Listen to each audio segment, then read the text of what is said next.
Hello and welcome, it's me Nathan with another Grandstream tutorial. In today's video we're going to be talking about email settings on the UCM.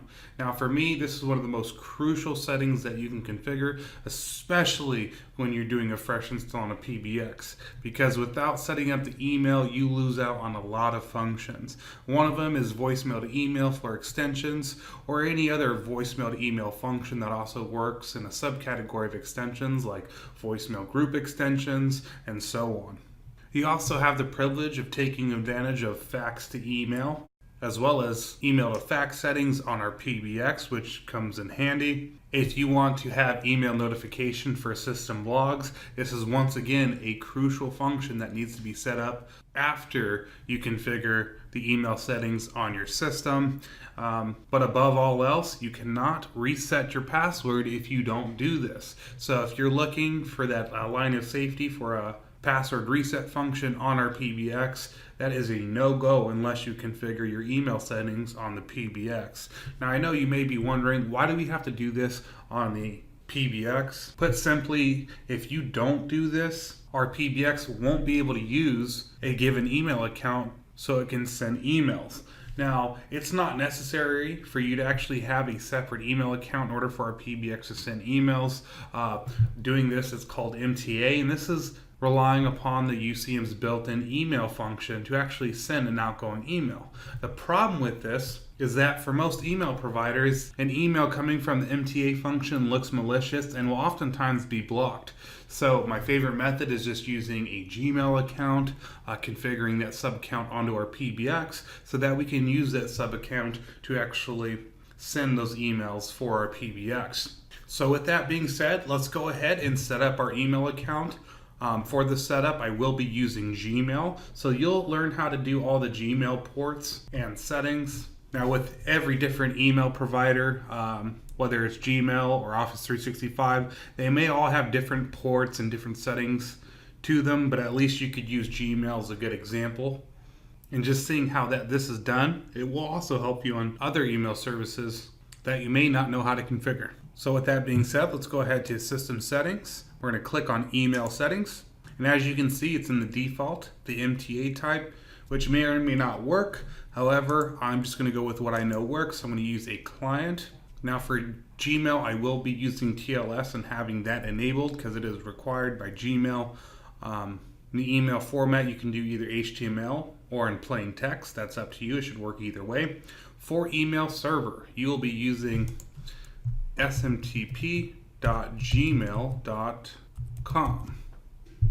With this though, you'll also have to add the port. Now if you ever find yourself in a situation where you don't know what parameters to use when setting this up, you can always go into Google search and type up Gmail sending email settings. And as you can see, since we're using TLS, we're going to be using port 587. Got that right off on the first page, so let's go ahead and put 587 in there. Next, we're going to be putting in a username. As for my username, I already have one set up for this account. There we go, that's my username. Now this is an actual email account I could log into on my own and actually use. This is the same thing that our PBX is going to use to send that email. Now I'm going to put in the password for this account. So let me go ahead and add that. Now if you want to permit email to fax, you will have to have this enabled. This will allow our PBX to receive a direct email and actually send that over to fax, but obviously you'll have to do some blacklist and whitelist. Now if you don't want to do that, you can leave it disabled here, but just be aware you will have to whitelist those emails if you are going to be using the whitelist. Next we're going to go ahead and fill out the POP and Pop3 server settings for Gmail. Same thing, always rely upon Google search, Gmail pop/Pop3 Settings. I think it's something pretty simple as well, but you always want to check and double check to be sure. So as we can see, it's pop.gmail.com and port's going to be 995. So let's go ahead and add that to our system.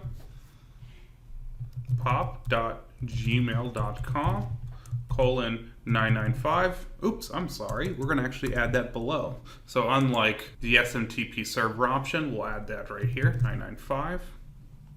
Now, another thing that you can get caught up on is if you have a different sender name than your actual username.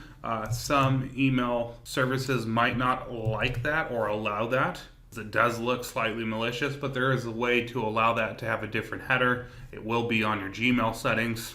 But beyond that, we're going to go ahead and hit save. Apply changes. Now let's go ahead and hit the test button. I'm going to go ahead and add an email address so I can verify that this is working.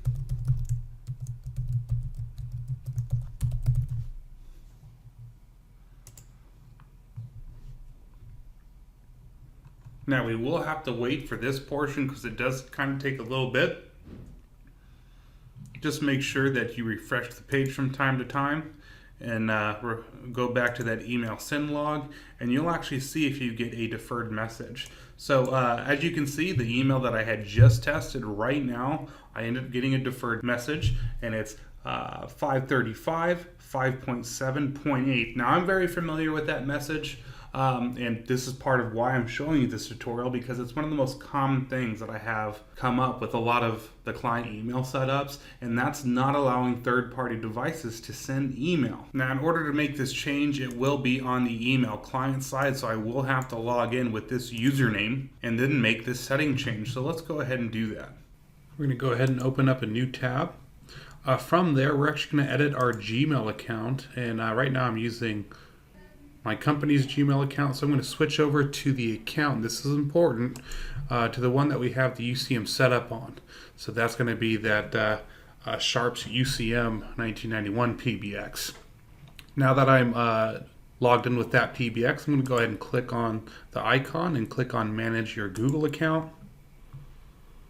From there, I'm going to click on Security. I'm going to scroll down until I find Less Secure Apps Access. I'm going to go ahead and turn this on.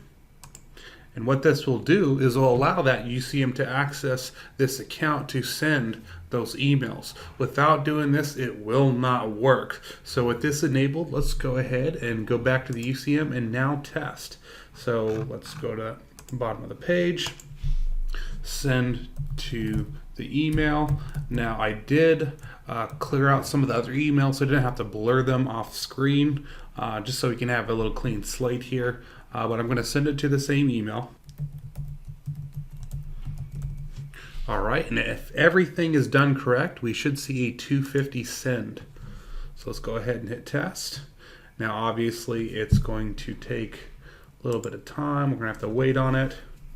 Just keep refreshing the page, or you can go ahead and move back from one page to the other.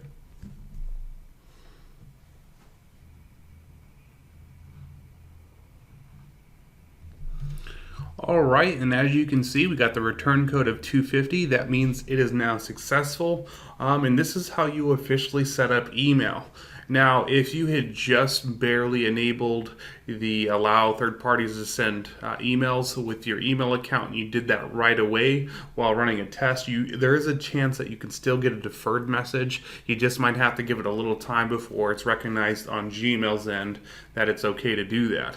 But with that being said, now that this is all set up, you should be able to use this to reference any other Gmail accounts you would like to use with our UCM. And this could also be a good reference guide for any other email services of your choice.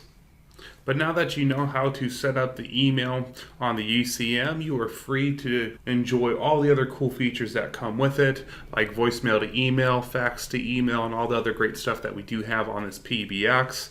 But with that being said, my name is Nathan Sharp, and you have a good one. We hope that you found that video tutorial helpful, and if you did, don't forget to smash that like button and subscribe to our channel for the latest in video tutorials. I'm Nathan Sharp. You have a good one.